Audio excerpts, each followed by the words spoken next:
Bonjour à tous et à toutes, bienvenue dans votre flash d'information du 4 avril 2025. Tout de suite, les points clés de l'actualité. Nous ouvrons ces flashs d'information avec les dernières actualités sur la coopération AES-Russie qui prend un nouvel élan stratégique. À l'occasion de la première session de consultation AES-Russie à Moscou ce jeudi 3 avril 2025, le ministre des Affaires étrangères russe Sergei Lavrov a exprimé la volonté de Moscou d'intensifier sa coopération militaire avec le Mali. Le ministre des Affaires étrangères et de la coopération internationale du Mali, Abdoulaye Diop, chef de délégation, a souligné la coopération militaire conjointe entre les pays de l'AES afin de parvenir à mettre en place une force unifiée de la Confédération des États du Sahel pour mutualiser les efforts dans le cadre de la lutte contre le terrorisme. Cette coopération stratégique entre l'AES et la Russie portera sur les questions de sécurité, de développement et de coordination diplomatique.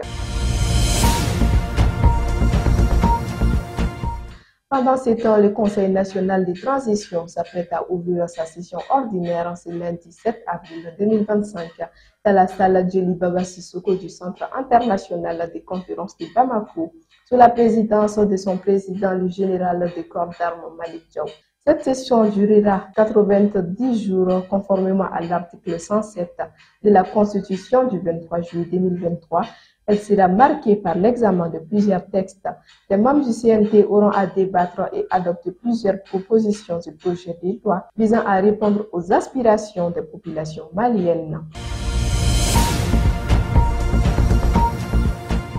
Dans le secteur éducatif, les horaires scolaires ajustés.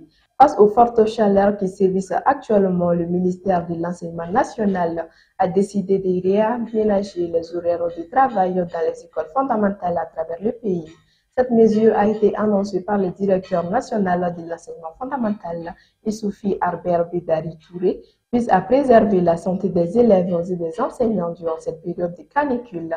Dans un communiqué officiel adressé aux directeurs et directrices des centres d'enseignement, il a été instruit que les cours débuteront désormais à 8h pile pour s'achever à 12h30 et c'est sans dépasser la masse horaire officielle. À l'international, la Corée du Sud fait face à un bouleversement politique avec la destitution du président Yoon Suk-yeol. La Cour constitutionnelle a validé ce vendredi 4 avril 2025 sa destitution, votée par l'Assemblée nationale pour sanctionner une déclaration de loi martiale.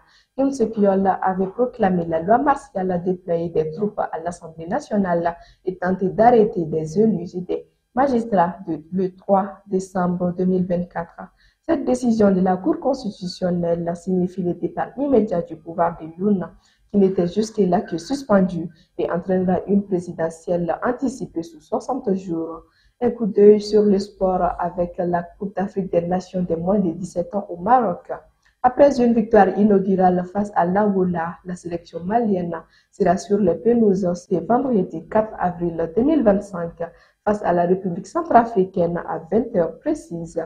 En cas de victoire, les Aiglonnais se qualifieront directement pour la phase finale de la Coupe du Monde des moins de 17 ans. Nous souhaitons bonne chance aux nôtres. Et ceci met fin à cette édition. Merci de l'avoir suivi. Nous vous donnons rendez-vous pour notre prochaine édition et d'ici là, portez-vous bien.